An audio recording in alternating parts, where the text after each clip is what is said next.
I'm here with Jesse Phillips, who's a multiple Australian national champion in the K2 200 sprint kayak event with his partner, Stephen Bird. He also, with Steve Bird, came sixth in the London 2012 Olympic finals, where they placed sixth, again in the K2 200 event. As I understand it, Jesse, you've also done some acting and modeling, and you've been coaching since the 2016 games in a formal position. It's a real pleasure to speak to you today. Thanks for taking the time to chat. Oh, pleasure to be here with you, Les. I know it's been a long time for us to get together. It was a busy 2020 for all of us, for me in particular, with a few key commitments that I had. But yeah, really happy to chat the topics today, and yeah. Yeah. So just before we started recording, we were talking a little bit actually about the pandemic, and you mentioned in Perth, it's in some ways been life as usual for in some respects.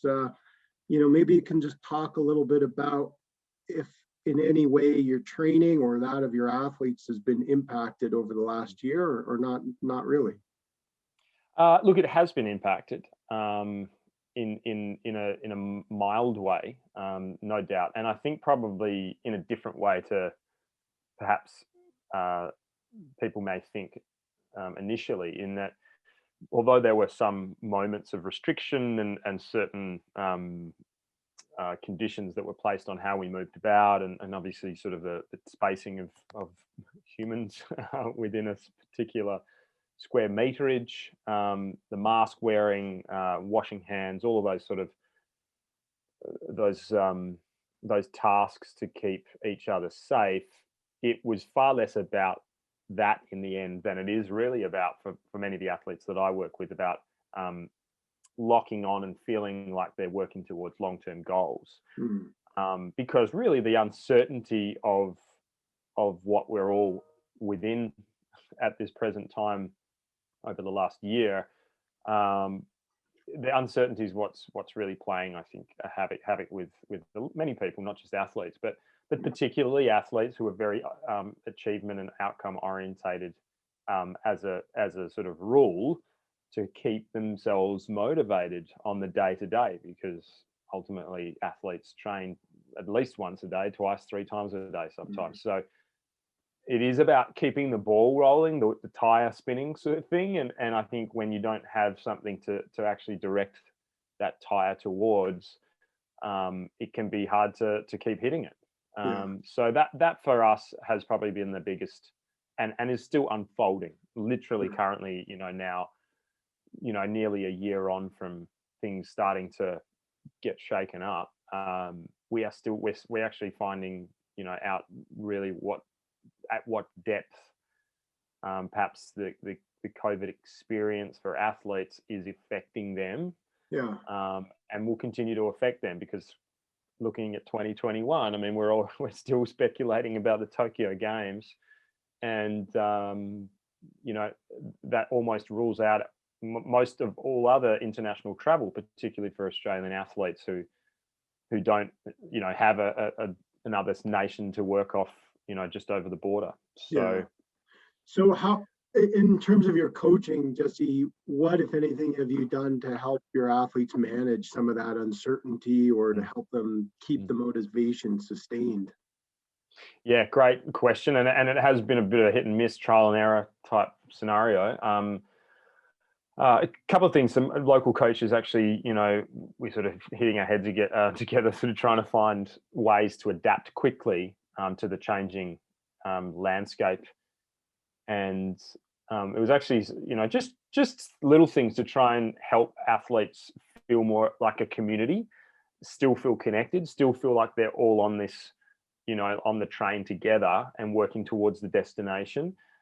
So things like Strava or online training tracking, and particularly Strava is quite a good, model, in that it is a public forum type setup where you can see what your training partners and your squad members have been doing, what pace they were sitting at, heart rates for some people, the the mapping of the course that they've run or paddled or cycled or what have you. So that helped. We installed that relatively early, and just that helped get us actually through, because of the fact that we were only in lockdown in Perth for a very short period of time, probably 2 months, 6 to 8 weeks, I think it was. It wasn't a long period for us until we started to get back out into the club environment, back out into normal sort of training environments again, where we could then operate as normal again, having people seeing each other and not being so isolated in their training environment. So Strava helped. What we have done and continue to do is map out sort of virtual, you log on a Zoom call and you do an ergo session for those athletes that had a kayak ergo, similar to a rowing ergo, but you're paddling. And other types of things. So I have tried doing a bit of a virtual live circuit training session. And then more recently, literally, we had a very, very quick sort of, circuit breaker 5-day lockdown a couple of weeks ago, because we had an outbreak in Perth.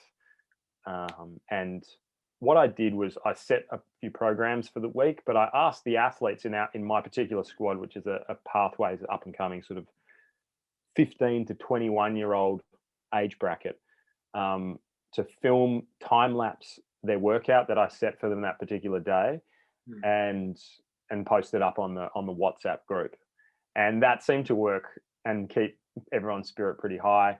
Yeah. It was after our state championships here in Perth, which sort of helped, roll off the edge of what was a bit of a peak for everybody, and just have a little bit of fun for that week, and knowing that we, serendipitously had a little bit of a down week, but we were also in lockdown. So, that was like, some really creative stuff came out of that week where, some of the athletes who are slightly more software, digitally savvy and creative, came up with some pretty cool little short films almost of their training circuit day.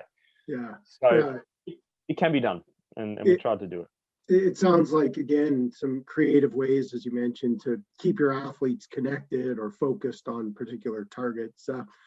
Incidentally, Jesse, when you say an outbreak, I suspect the numbers for an outbreak in Perth look very different than they do here in the United States. But anyway. Yeah. I won't go into the actual number of cases I'm talking about, because it may be a little bit embarrassing. Yeah, well, you've obviously done a lot of things right in Australia on a social level to keep the numbers as low as you have. But getting back to that point about uncertainty, you've obviously reached the highest level of your sport. I don't think I said it specifically, but I know you've won 5 consecutive K2 200 Australian national titles, 5 consecutive, and numerous other national championships. So obviously, to get to that level of your sport, I imagine you've had to deal with different trials and tribulations. What would you say are some attributes of athletes who are able to reach the highest level of your sport? Self-belief comes to mind instantly, because ultimately in our sport, it is an individual pursuit. Like cycling, yes, you have maybe have your domestiques and you're sort of in the peloton to help you get to the end, but also you still got to put together, if you're on a tour ride, it's maybe a few weeks of solid performance, and you got to keep getting up, keep believing.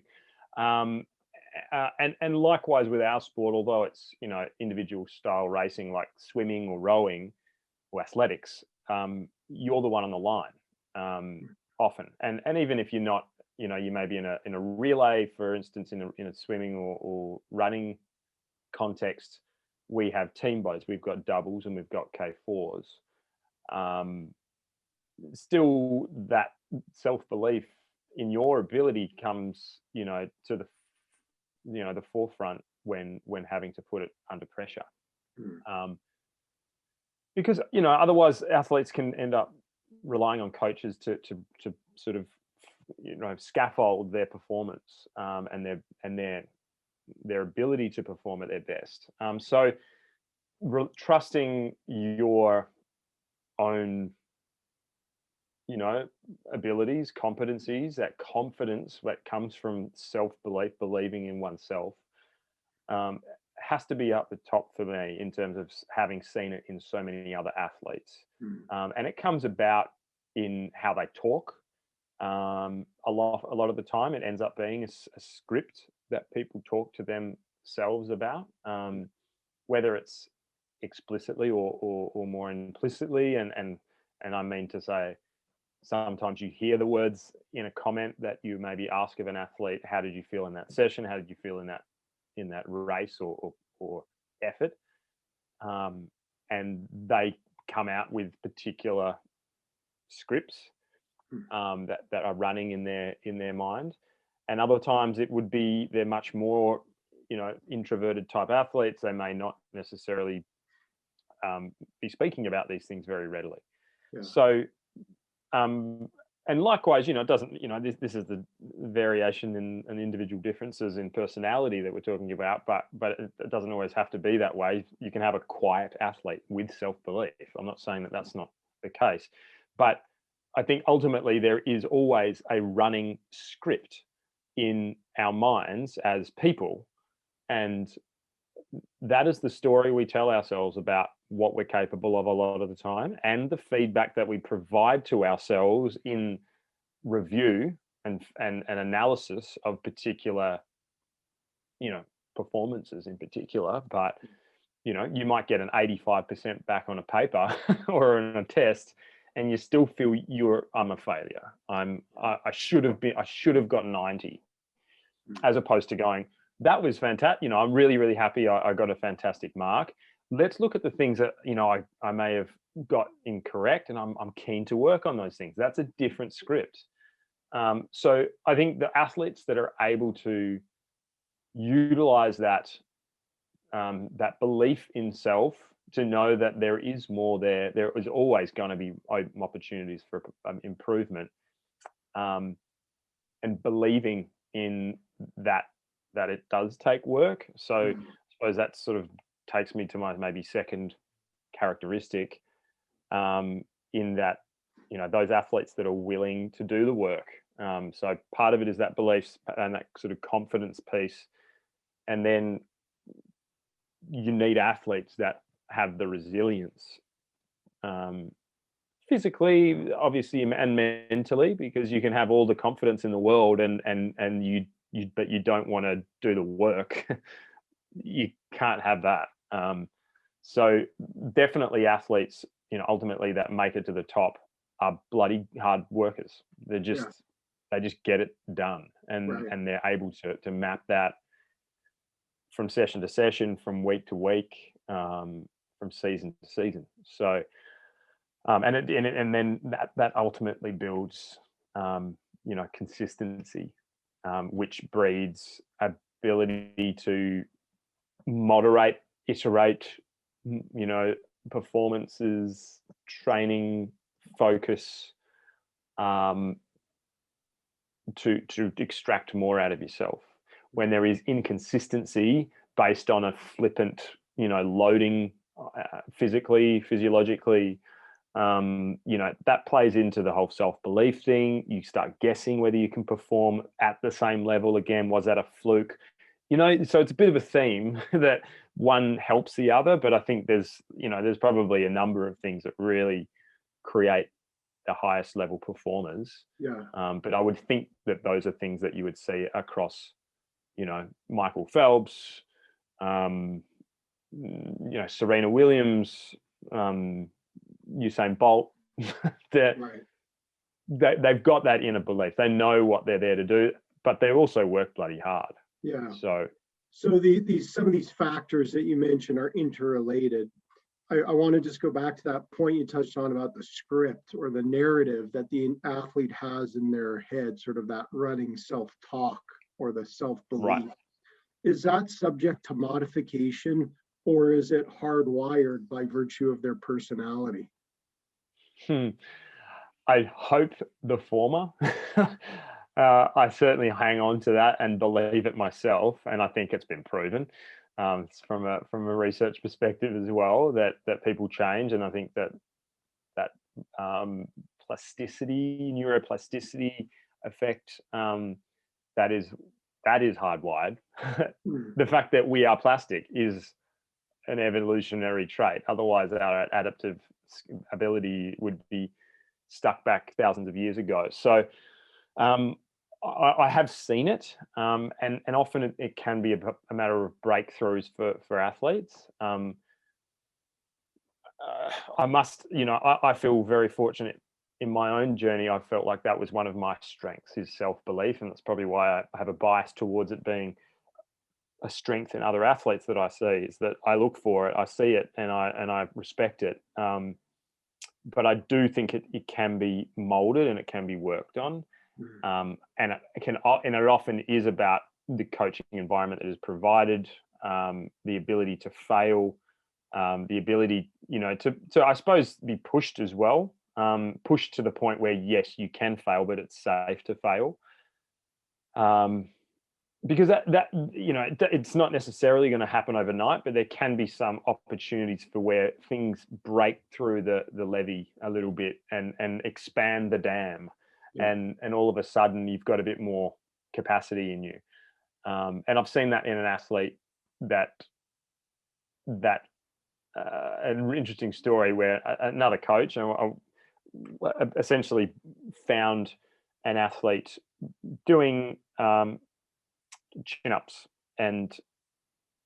or pull-ups, and the rep range was, I don't know, it must have been 4 or 5 reps, whatever, a few sets, and doing it with great form and really quite comfortably. And that athlete was then asked, how do you feel, how was that rep, how was that or those reps, how was that set?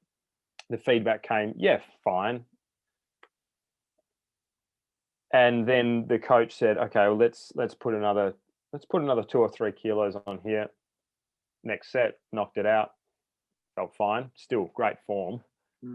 Ended up sort of 7 or 8 kilos above where she was currently sitting at the end of that process of sort of feedback and coaching.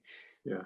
And all of a sudden this athlete's gone from, the loading is just, I didn't think I could do that. But you did it, so that in itself is a perfect little model. And that athlete, I think that was maybe it was the beginning of something, and that levee sort of expanded a little bit and broke through. But that athlete has gone on to become a national junior champion, and that was sort of that was after that point in that sort of feedback process. And I think those, although you can't necessarily draw a line in the sand and go, well, that was it. I do think that was part of it. It was part of the training environment, that belief system that was built up about, I think this is all I've got. The context may be different, but ultimately it is expanding. Well, if I can do it there, what am I doing here? Maybe I could be putting more weight around my waist out in the water, or on the running track, or in a variety of other places. Oh, maybe that means maybe I can be studying for 25 minutes, not 20 minutes, in my schedule. So I do think it can change. I believe it does change, but I also think that it can be harder for some people to maintain. That's probably the personality trait factor, that there's maybe more of a default position that some people have in them. It takes a bit more to keep that self-belief there, and then that reinforcement from the external providers, such as a coach or a parent or strength coach, etc., that may be in that different environment. That's really handy. It really helps. So there's kind of this. Sorry, I was just going to say there's kind of like an interplay between maybe that athlete brings a certain, not necessarily a set level, but a tendency to have a certain level of self-belief, and then the coach can help foster, elicit that, or maybe suppress, conversely, depending Correct. on those interactions. But I also thought it was really interesting, Jesse, you mentioned sort of this idea almost of critical moments, maybe where there's like a realization that the athlete has. And that seemed implied in the analogy you gave of the athlete who's adding weight on as they're doing pull-ups.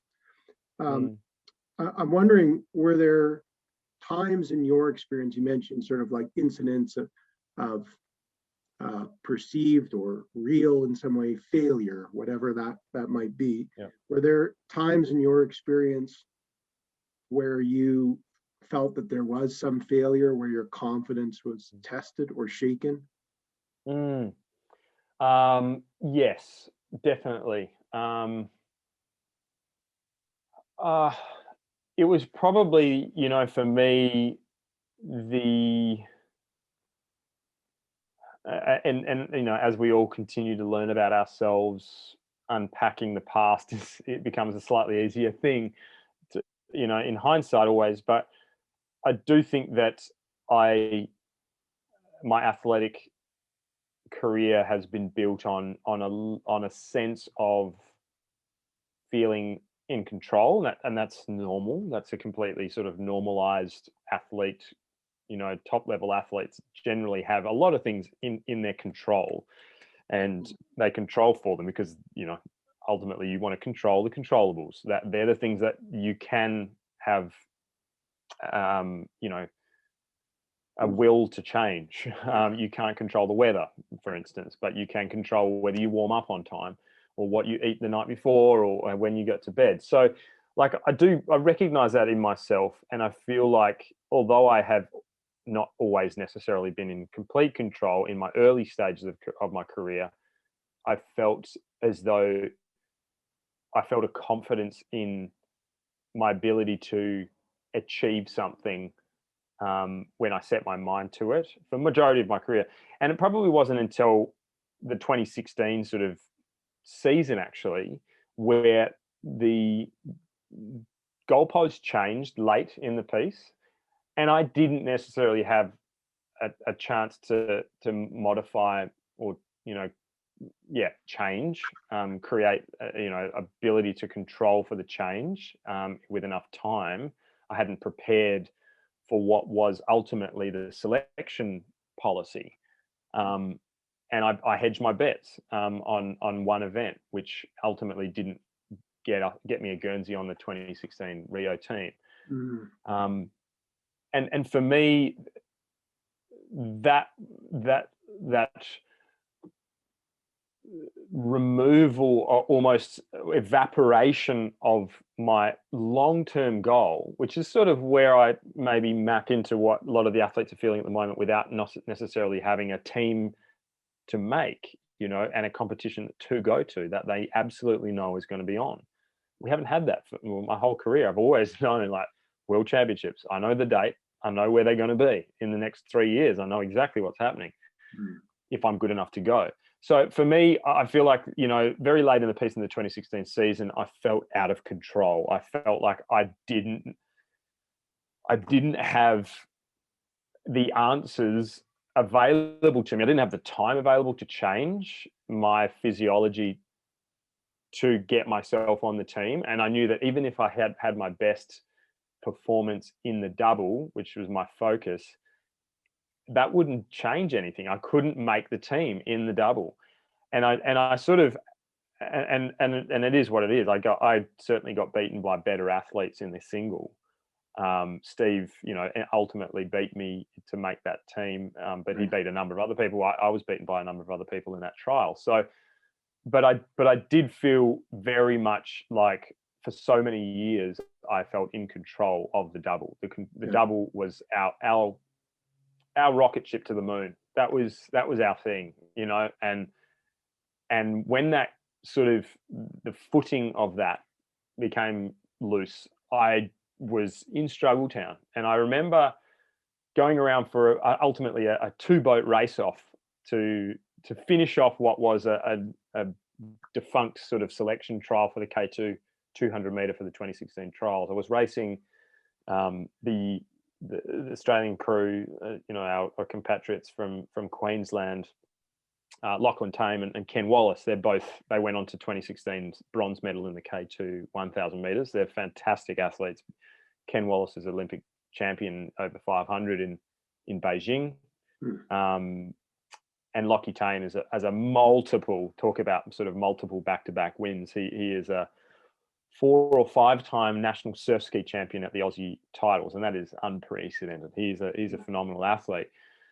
And I remember, paddling around to the start line, and I for the first time in my life, I felt like I was out of control. I didn't know how to execute what I knew I had in me, but I honestly, I felt like, looking back on it now, I was in tatters. The nerves were intense. I've never felt them like that before. Even for the Olympic trial in 2012, when it was like all on the line, we felt it was all on the line. This, even though there wasn't an Olympic berth at the end of it, for me was about a sense of identity, where sport, transcends the Olympic Games. It went past the fact that I couldn't make it anymore. It was almost like, if I don't win this, so much of who I am and what I am as an athlete, I don't know how I would feel about if I didn't finish my campaign, my K2 200 meter campaign, with an outright win over another Australian crew, and ultimately be the best K2 200 meter athlete, with Steve, in that final sort of throwdown. And that to me felt like I don't know, I look back at it now, it still, doesn't haunt me to the point of tears, but it's certainly, I really felt out of my depth then. And I remember talking to Steve in the boat. I was like, mate, I'm out. I'm not. We went and we raced and we won by that much. It was 0.01 in the end. But I just remember, paddling around to the start line and feeling so, my self-belief was literally, I couldn't find it. I was moving through the motions on autopilot, because that's how I'd trained myself, as athletes tend to do. You can almost fake it till you make it, right? And I felt like I was a complete fake, because there was no fire in me that expanded my chest and created this sense of self-belief. It was like a shriveled up, apple core in the sun. And it was one of the first times I've ever felt like that. And I recall that, and really only recall it in your question now, but I definitely, it's vivid. And it was scary. So yeah.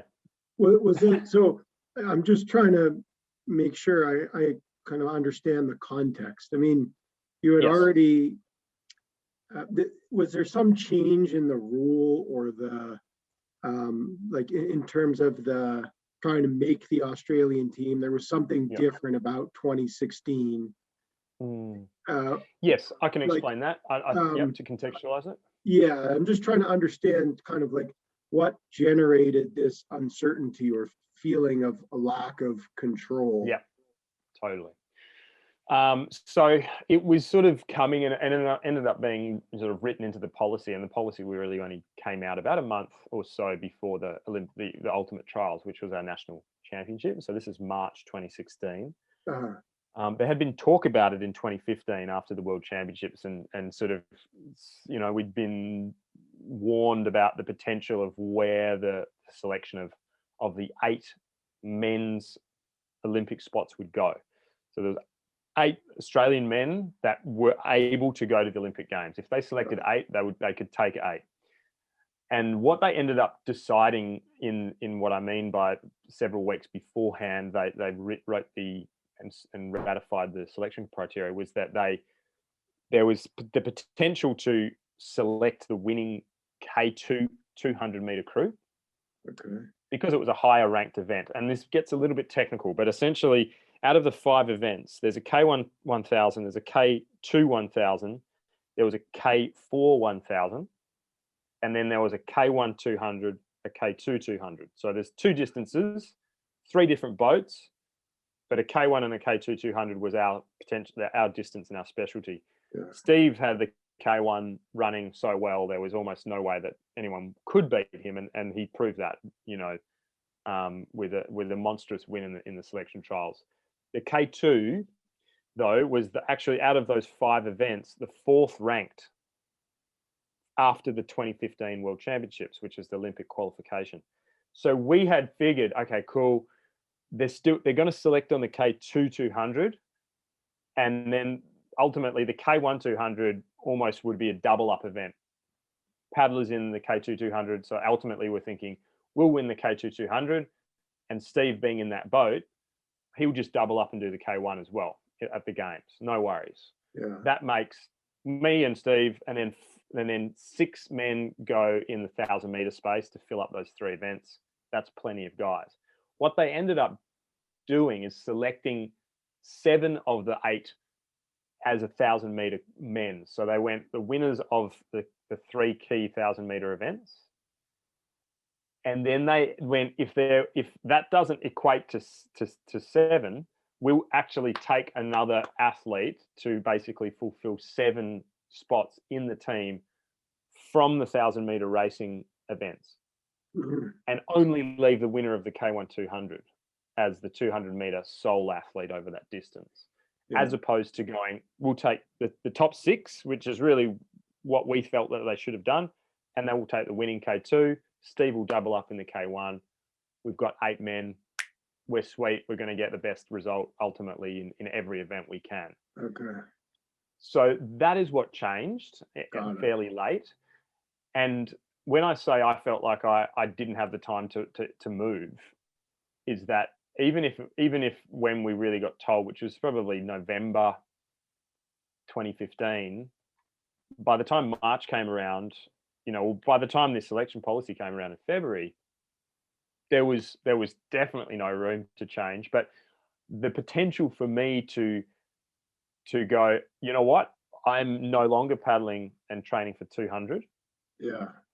I'm going to go and make myself the next fastest, if not in one of those winning crews in the 1,000-meter, and get myself on the team through the 1,000-meter events, rather than trying to fight for a spot with Steve.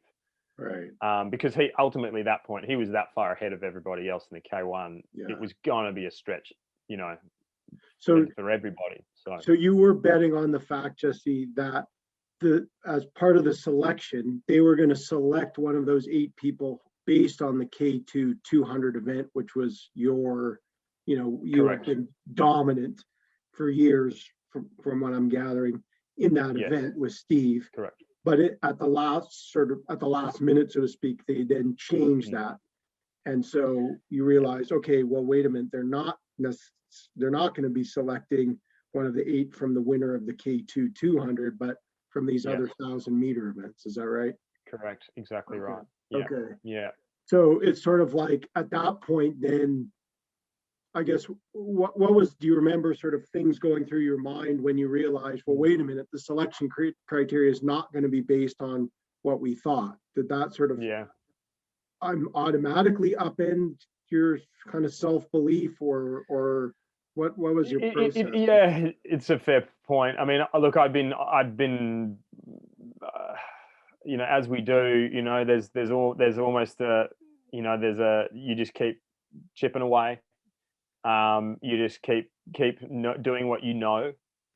Part of it is sticking your head in the sand and assuming that the problem's not there. And then the other part of me was that, I knew the writing was on the wall. Even if I paddled, ultimately the best K1, I would almost have to be happy with second. It was going to be that hard to come over the top of Steve in that form of his. Yeah. That was the roll of the dice for me, the K1. Yeah. But maybe deep down inside there was also a part of me that said, I if we win this K2 in such an emphatic form that the selection panel must consider this boat to take to the games, then there might be a shot. We might have an outside shot, but that was wishful thinking in very much so in hindsight. And I think with such a sort of build up identity, momentum, in our ultimately our pet event, our favorite event, something that we've been training for sort of since 2009 for, is a 6 or 7 year process of refining and sharpening the edge of the sword. It was all like, it was pretty overwhelming psychologically and emotionally to have to like put a stake in the sand and recalibrate my whole paddling identity. Sure. And my training, my whole training. So it was a really difficult period. And I definitely look back on it with a sort of pragmatism, I suppose, in that I see what's come after that, and I'm feel still blessed. I don't feel this sense of resentment and anguish from not making the 2016 team. My wife now, Alana, she is an Olympic paddler as well from 2012, and really I feel more heartbroken for her not making that 2016 team. She went up against two of Australia's fastest K1 paddlers at that time. She finished third in the trial. She didn't have an incredible race, but ultimately I think she was out and out the best K1 paddler that could have gone to the 2016 games. She didn't end up, and not to say that the girl who did was not nearly as good. She was an amazing athlete in her own right. But then, she had a tough process in that they only took 3 girls to the Rio Games because they didn't qualify enough at the 2015 Worlds. Right. After, after that campaign went a little bit south at the end. I mean, I feel blessed, and I look back on it and understand, the gratitude I suppose I had in following Steve through to the 2016 final. The fact that he made the final was such a, uplifting relief, sense of achievement for me as well, because we'd been, inseparable, for years. And for him to ultimately get there was partly us getting there together, and that journey completing itself, even though it was in a different boat class, still meant that we got to the Olympic final. As a team, we got there, and that was pretty awesome. So that's elite sport though. It's cutthroat. It can be cutthroat at times, and So I mean, when you look back on the fact that in 2012 you placed 6th in the Olympic final, how do you kind of feel as you look back on that accomplishment? Do you see it as an accomplishment? What feeling does that leave you with? Absolutely accomplishment. Absolutely, pride in achieving a childhood dream, being able to walk out in front of the world ultimately, at a COVID free, we didn't even think about, didn't even know this world existed back then, an Olympic Games which went through exactly as planned. London was an incredible games to be part of, as everyone probably would look back on, recall. It was the greatest recent games, I think. Rio was incredible, but it had a bunch of various political and financial factors involved, and health scares with Zika, and London was just a dream. That performance, we beat 2 crews which we probably felt we hadn't beaten them before. We beat the Germans and the Canadians. Sorry, they're good. They're very good mates of ours. So, but you know, we're all good friends with the majority of that final, you know, and the paddlers that we paddle with around the world. So again, that in itself is something that I feel so grateful for in my career. Looking back on, um, and to acknowledge the people more than anything that we got to spend time with and train with and compete against.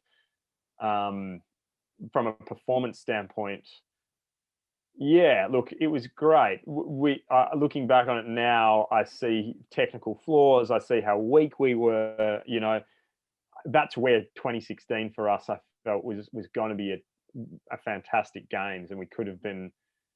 You know, would we have finished higher than sixth? I don't know. Maybe, maybe not. But I felt like we would have been closer. Um, you know, to the podium in terms of percentage off the win. Yeah.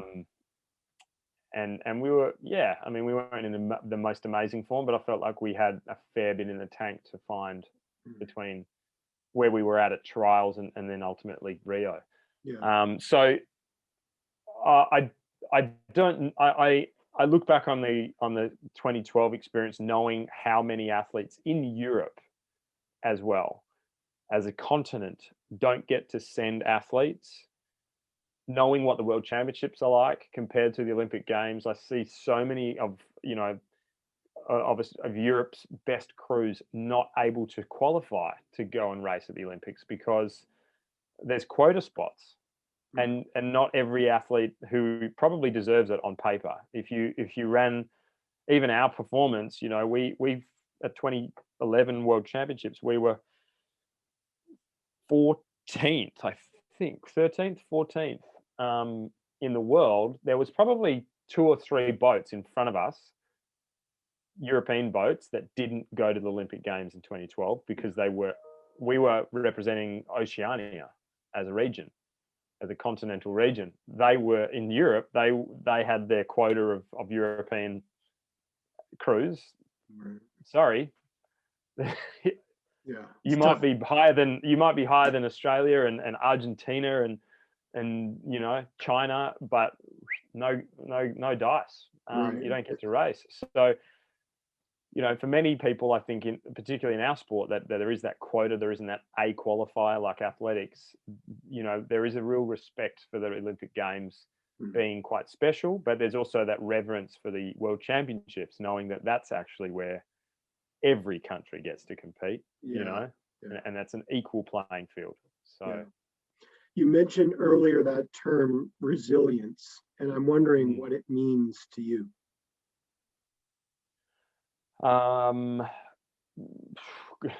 It's a hard one because it means so many things. It certainly means what I think many people ultimately think of it as is bouncing back, is reforming into a shape, whatever shape that is. That you know, that is your shape. And ultimately we want that shape to be whatever, you know, the most ultimate potential that you have as a human being, whether you're athletic or not. So, you know, well-being is part of that shape, I think. Bouncing back to a sufficient, adequate level of well-being. Bouncing back from, you know, hardship is the easy story in the resilience tale. But I think there's so many micro, you know, moments of every day that draw on resilience. And I think resilience is a respect and a reverence for feeling not your best and knowing that something's going to get better, and it will be better, and you've got to find ways to make it better if you have the control to do so. That is resilience for me. I do. It's a hard word. It's a loaded word. I think in sport, particularly because it comes from that like ability to push through. Well, yeah, there's that, sure, but there's also the ability to not go training. because you know that your body will tip over the edge. That's actually also resilience. That's actually standing up to that. I need to train always. Otherwise, I'm not who I am. Otherwise, I'm going backwards. Those doubts, that self, that sort of catabolism of the mind, when you feel like you can't, if you're not going forward, you're going backwards. In fact, as an athlete, knowing when to say no, knowing when to stop, is also part of that athlete smarts and athlete resilience, because it is an emotional resilience that takes on that burden, because you are then dealing with the psycho-emotional experience of feeling like, oh, I shouldn't have missed that session. I felt like I should have probably been there, but then I felt actually a little bit like symptomatic, and I'm pretty exhausted, and my HRV is right, is right down.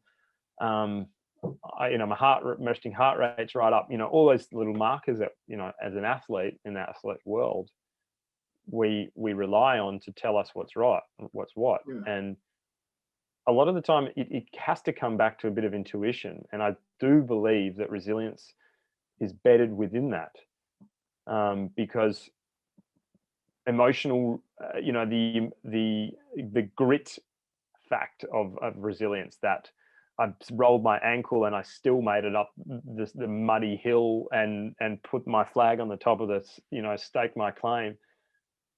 There's that, sure.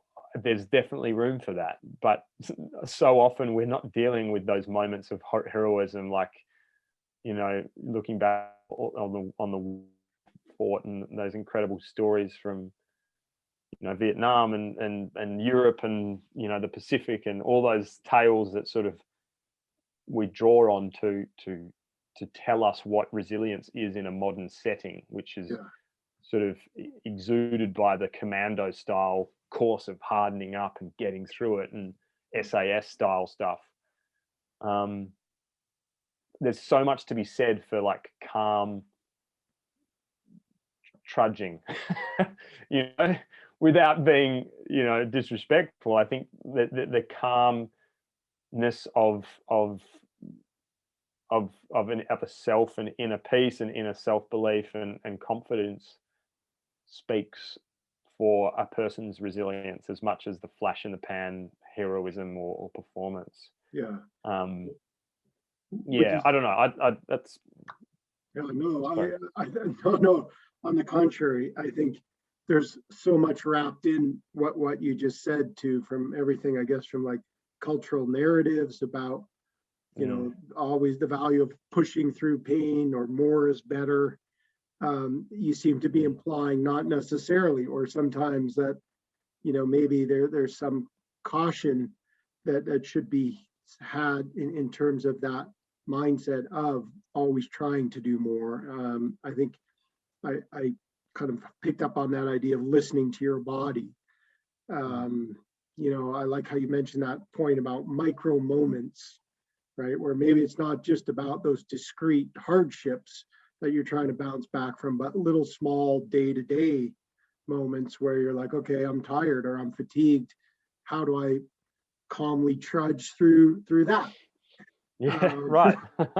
So would you say on to some of those points, Jesse, that is there this kind of cultural mindset or subculture in sprint kayak of more is better, or pushing through? Is that kind of part of the high performance mindset in your sport, or not necessarily? Yeah, I do think it is in a way. I think it has been. I think it's there's almost like the tale evolves.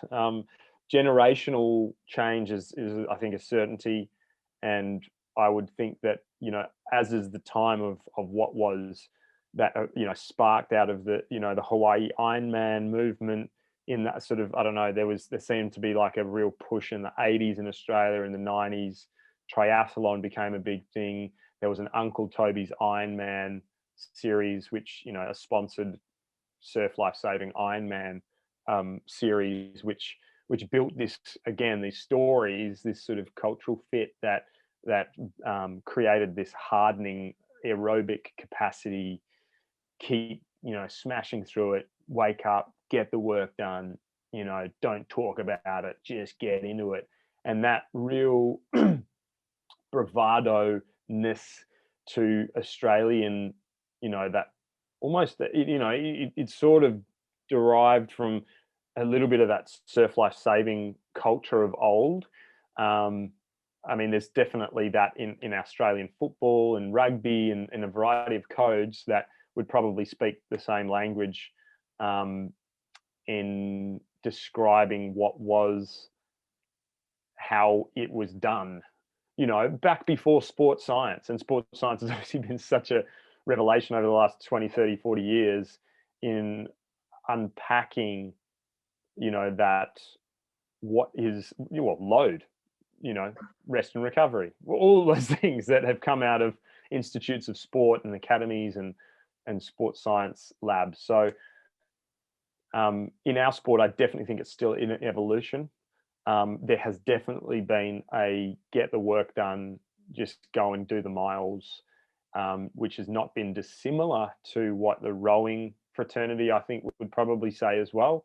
Yeah. In that you just got to get the miles in the legs, and you see, in certain programs, they just break down. There's been, a number of rowing programs that I've been privy to, not necessarily here in WA or Australia, but broadly I speak, in back problems from overloading in the gym, overloading, bent over, doing cycling to training, doing watt bike sessions, doing ergo sessions, smashing out massive aerobic sets on the water, 20, 30 Ks, loading up in multiple disciplines of exercise and just crushing the body.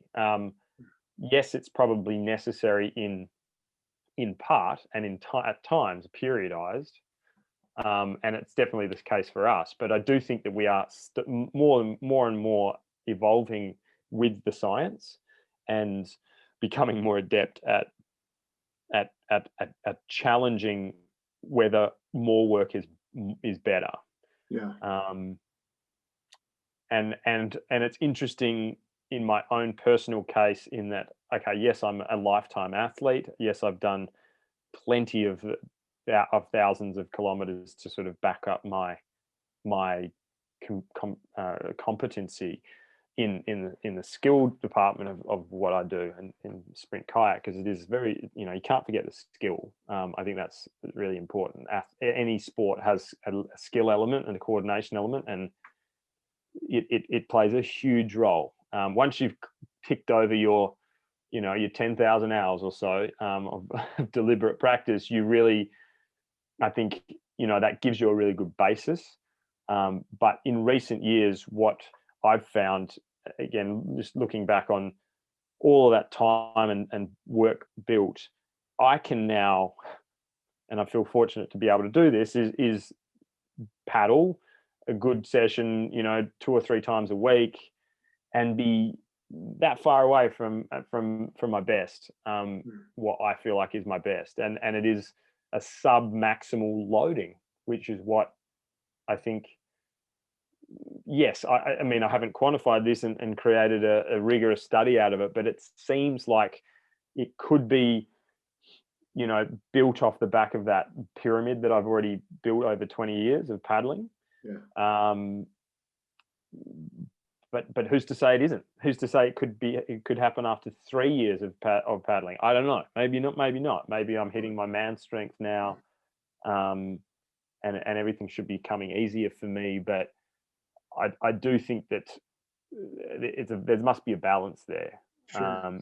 And once you pass a certain amount of commitment to the body, to the sport, to the loading, I reckon there's probably a fair bit of payback to be had. Yeah. In balancing out the recovery a bit better. Did you have either acute or chronic injuries, or have you worked with athletes that have had injuries? Yes and yes. We generally touch wood, have a pretty good sport where repetitive strain is probably the key factor for us. We don't get that, obviously, that impact. Many sports are like it, rowing, swimming, kayaking. They're really good for just, keeping the body pretty stable for years. That's why people do those activities for years. So definitely, I'm looking at my personal experience of there's been acute injuries from time to time where I might, particularly shoulders for me, highly inflamed. I've got a type 2 acromion joint in terms of my bone shape and structure, which decreases the amount of range of motion that I have, free range of motion. So I was always managing that sort of acute fires sort of popping up every few weeks when they're at their worst, where I would be suffering in my ability to train at my best. I'd still be able to train, but it would be subpar. I think I actually don't know, but probably in the sort of 3 to 5, maybe more, maybe 3 to 5 cortisones in each shoulder over several years. And ultimately it led me to get surgery on both shoulders.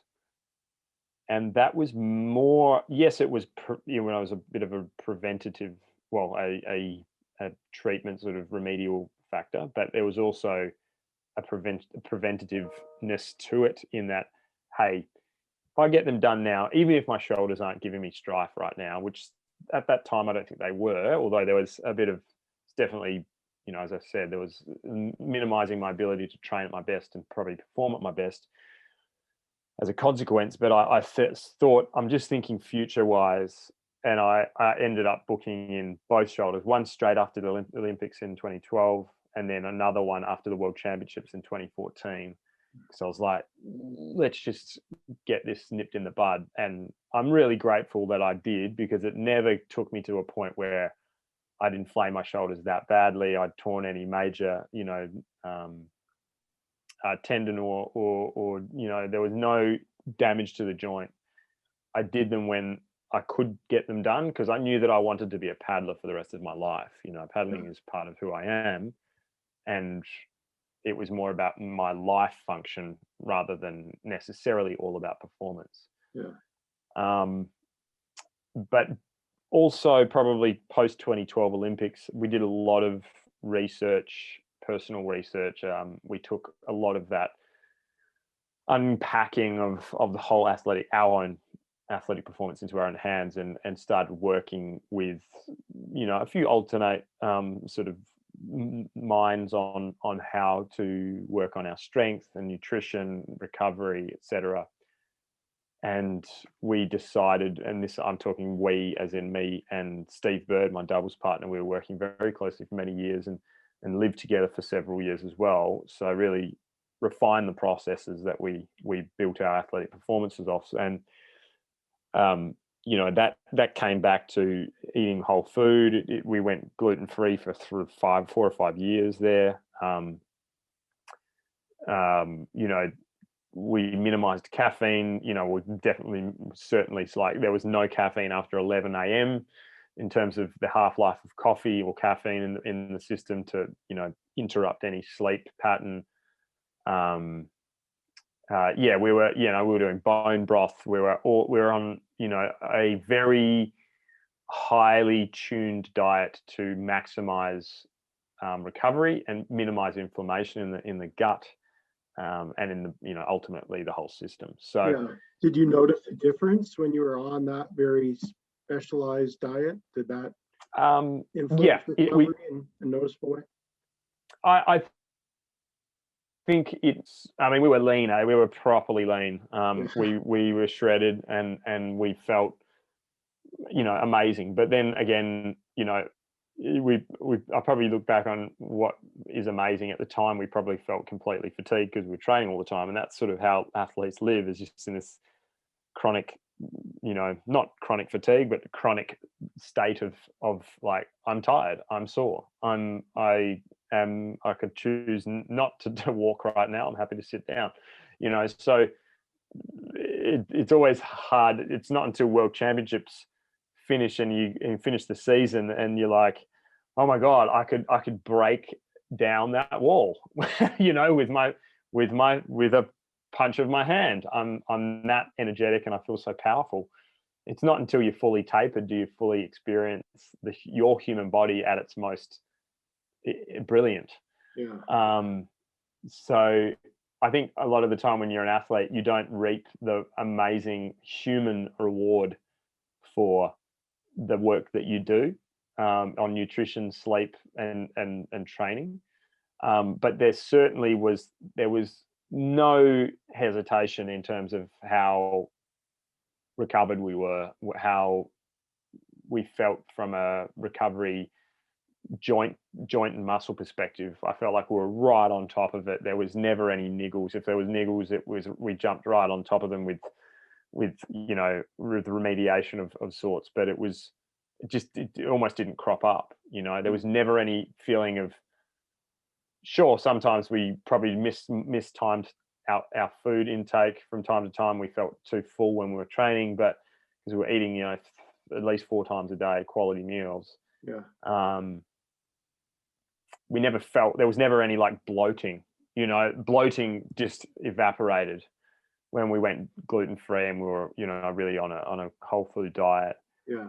We were eating that much green and red and yellow and, purple and orange in our diet out of the ground or off a tree. We were so regular. We felt, like the nutrients were just oozing into our system every day. And, that started, before we trained. We'd get up, we'd have, a couple of dates and 200, 150 mils of coconut milk and we'd be off and, we'd be fat sort of regulated. So we were utilizing our ketones, for portions of our training load and then getting more carb loaded for other portions. And yeah, it felt great. And if my wife, ultimately at that time we were still dating, but we were racing and training. We were both on it, so it helped, and we lived that way. And we've integrated some of it into our now life, our post-athlete life. But Right. It is hard when you're not on that really sharp edge to maintain the enthusiasm for it. Yeah, sure.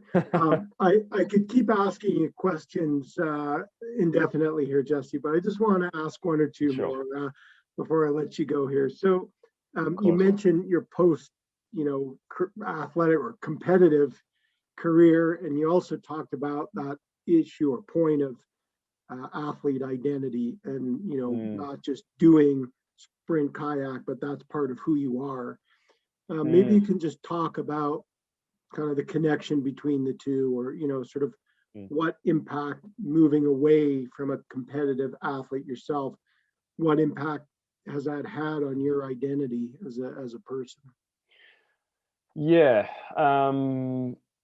I do think that coaching helps to reinforce what was my identity. And I think for many athletes, that to move away from sport like cold turkey once they retire from an athletic pursuit, we lose a lot of incredible experience from the sporting system.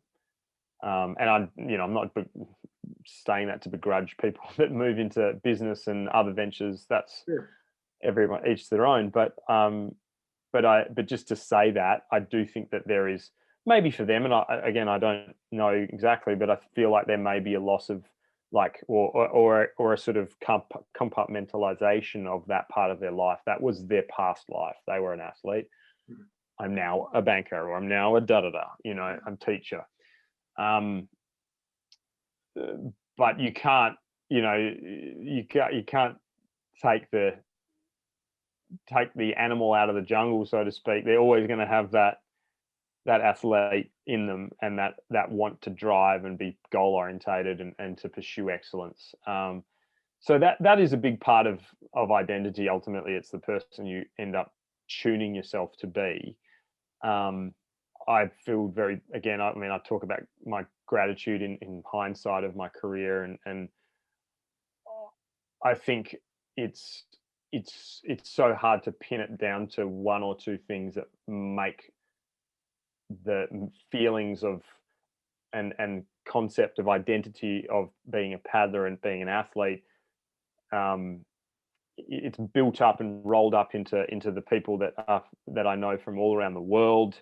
They reinforce your identity. The fact that you know athletes in other parts of the world, you know roughly what they would be doing on a day-to-day basis. You know the types of environments they'd be in on and training in, the types of exercises they'd all be doing. You know, so it sort of reconnects, you know, in a more of a sort of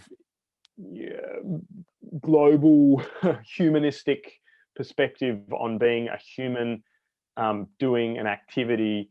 It becomes more part of like the natural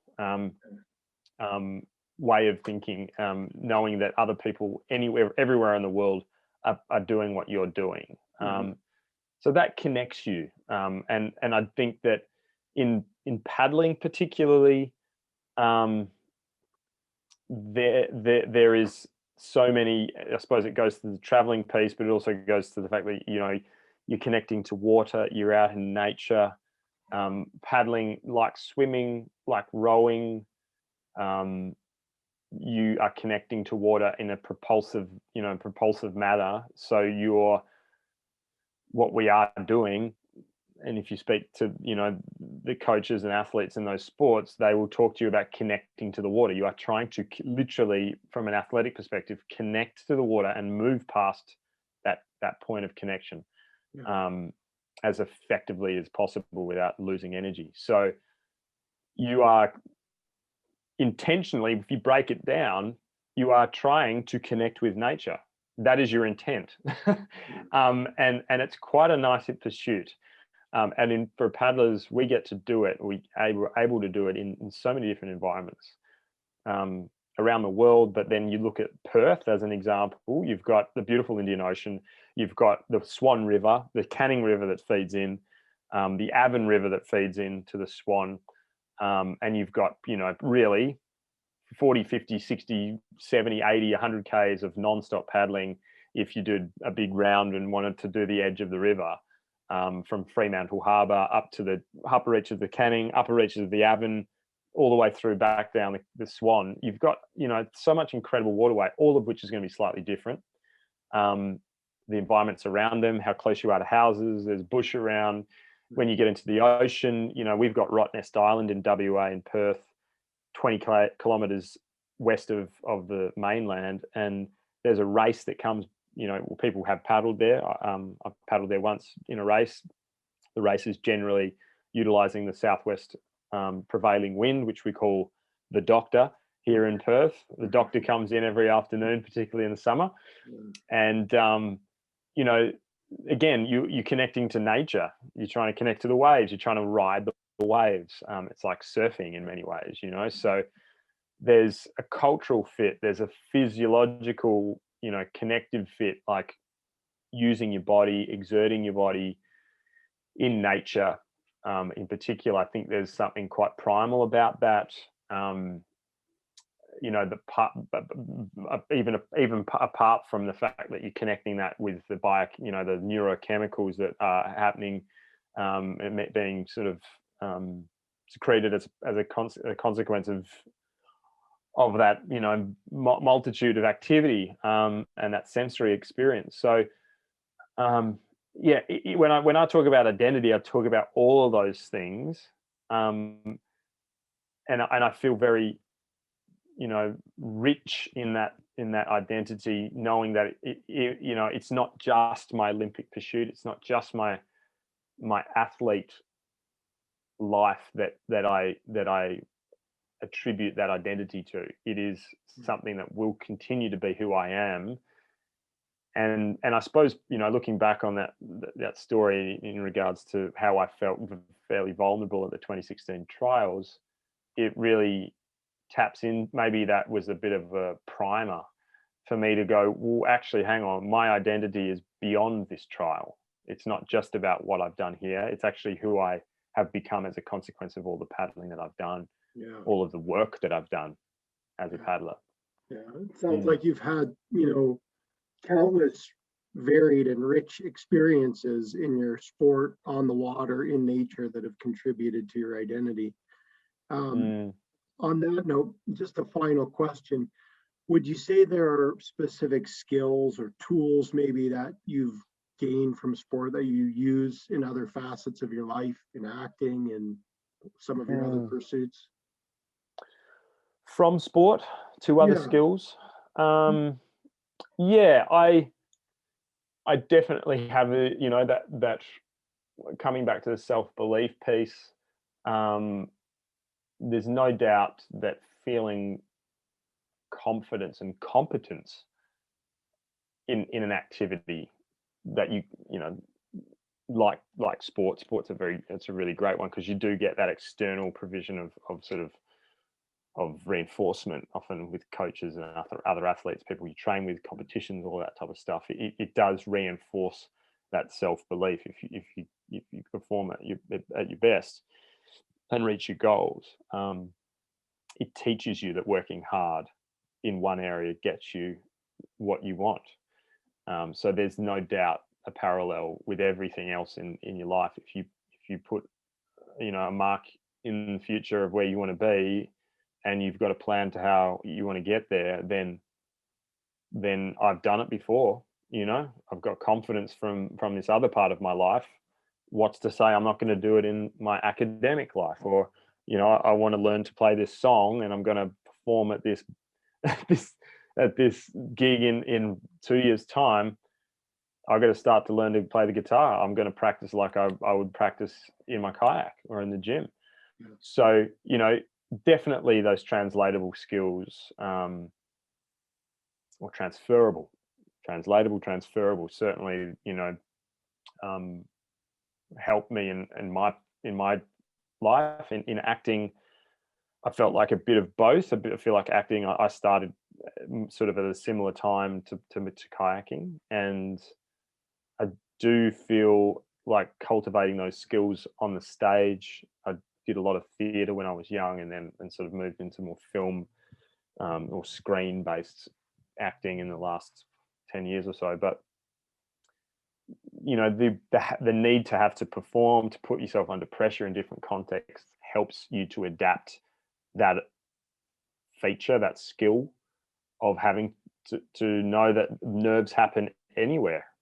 They can happen in all sorts of places when you don't expect them, and being able to manage and regulate your emotions is not something that is all about being on a start line in sport, or in an exam. It can happen in a variety of places. So, experiencing that, knowing that acting for me, you always want to do your best. Auditions, performances, they ask a lot of you, and you have to bring it, and you don't, like racing, unlike maybe team-based invasion type sports like hockey and football and basketball, you've got 3 or 4 quarters, 2 halves, whatever it is.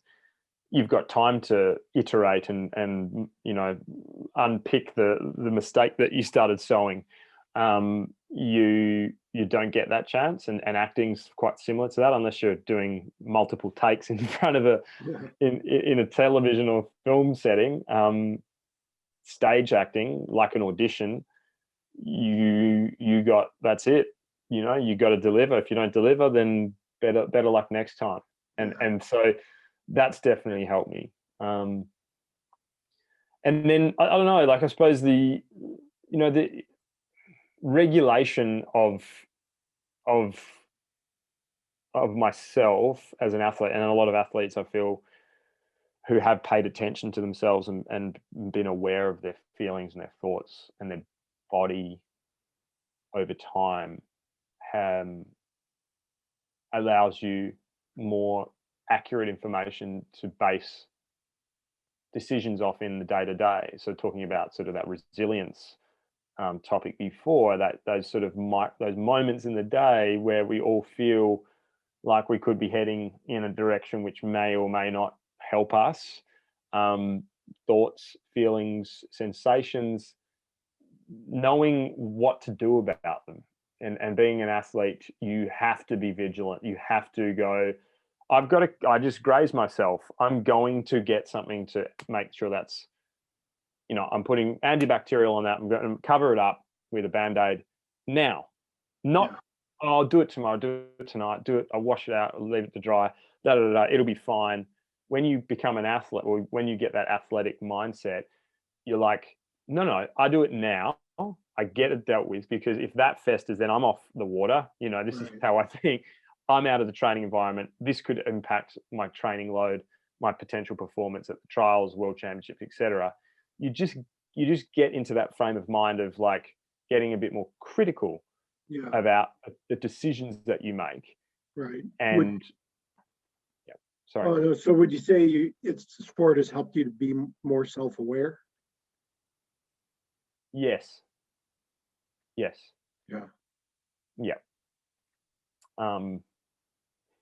But I must say, without going too long-winded, is that it does have some downsides, and I do think that there's probably a lot of people that will find this is that the high expectations that you tend to breed in yourself when you have that background of performance and achievement and self-belief, competence and confidence and so forth, that you do hold yourself in high, you hold a very high bar for yourself to jump over every time. It might not be from other people, it's often from yourself.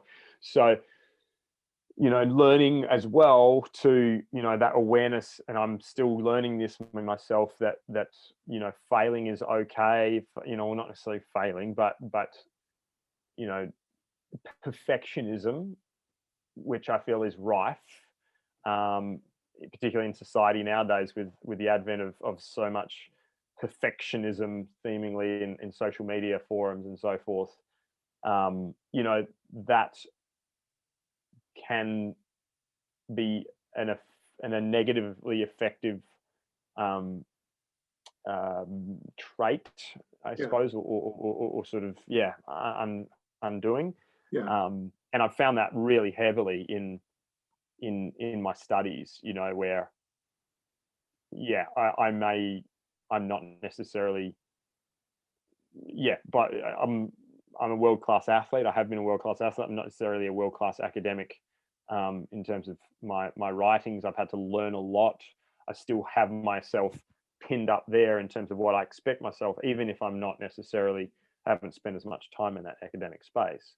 So, like those things I've been learning in this different context, particularly in the last year or so in study, where I'm like, far out, I need to give myself a little bit of a break here, understand the context and really be aware of that script, that sort of dialogue, self-talk about how I feel about what I'm expecting of myself in a different context. So as much as there's positives to take away from my athletic career in terms of that transferable skills of goal setting and achievement and understanding how to do things well with critical analysis, there's also this expectation, unwavering inside, going, if you're going to do this, you're going to do it well. You're going to do it well, mate, what are you going to think? So when you're taking that perfectionist mindset and applying it to other contexts, you seem to be suggesting it can be maladaptive or self-defeating. Is that right? Yep. Perfect description. Yeah, it definitely can be. If you are unaware of it as well, more so. If you become aware of it, you have the ability to start to control it. Or be more adaptive to change and being a little bit more compassionate to yourself. Often that's maybe the answer that I've found. So kind of giving yourself the room or space that it's okay to try and not always be perfect in academic writing, for instance, or whatever the skill may be. That's right. And that's exactly it. Like a lot of what I know I'm capable of proven that I'm capable of it in a kayak, you can't just take that model and go, well, I've proven it there, I should definitely be able to prove it here. Well, no, Yeah. let's just take a breath and and really assess this accurately. Yeah. So So yeah. I guess I lied, Jesse, because as you're talking, I certainly, I really appreciate your thoughtful and articulate comments on a lot of things that we've talked about here. If you were to offer an athlete advice or suggestions on how they can make the most of their sporting experience, what would you say or suggest? Mm. That's a good one. I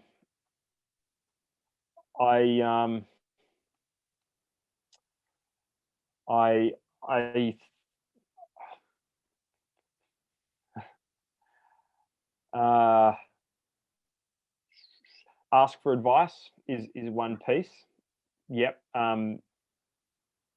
And look to the people around you, the people that are more experienced for that advice. I think what that does, in my experience, is it both reinforces and almost um, um, galvanizes that sense of leadership in other people who are more experienced. It provides them the opportunity to be a bit more reflective and a bit more coach like, if they're not a coach already. But let's say an older athlete, if you're a young athlete, you look to athletes that you respect in your training environment, in your competition environment, and seek out what they would have advice in your particular sport. Because if it doesn't come out in that one instance of conversation, they might well get back to you if they're sort of maybe compassionate and caring enough to sort of go, actually, I thought about what you said the other day, and actually I refine what I say, or add to what I say in that regard. So definitely asking for advice and learning from other people, being richly impacted by the experience around you. And certainly that extends to coaches. Absolutely. Often they are the ones that have been in the sport for the longest, often, and they have seen much more than many people, because they've sort of lived it for longer and been part of it for longer. So the other, I mean, it's so hard because different athletes need different things at different times. But I do believe that having a good dose of self-awareness along the pathway is an important part. How do you get more self-awareness? Yeah, I would say writing things down is a really good start. Is just writing down what you think and what you feel about sessions. That generally gets it out of your head. Often we're so cluttered in our mind with going to school or going to uni, going to work, I got lots of things on my mind. I will forget how I thought about as soon as I got off the water or got off the court, and having that reflection time, even if you're getting driven to and from training by a parent or what have you, then that's a good time to literally, even if it's a couple of dot points, write down what you're thinking, what is on your mind. Doesn't have to be about the session, can be just random stuff. Get it down. That's a part of that self-reflection process, and can really, you look back on those notes in time, and it can be quite interesting. But nevertheless, it's helping you now. Don't worry about the future. It'll help your future, but it'll help you now as well. Declutter. And that will prompt you to ask the questions of the people more experienced. I think and patience is probably, if I had to go, what's the last thing? Well, this is the last thing. Be patient. Know that everyone has their own rate of development, both physically, emotionally, psychologically, all those things. But from an athletic perspective, I was racing against athletes in my teens that were so much more developed, and they were on senior teams almost as soon as they left junior competition. I didn't make a senior team until sort of I was 22, 23 years old. I ended up going to the Olympic Games. Sure, great. I was sort of 25, 26 at the time.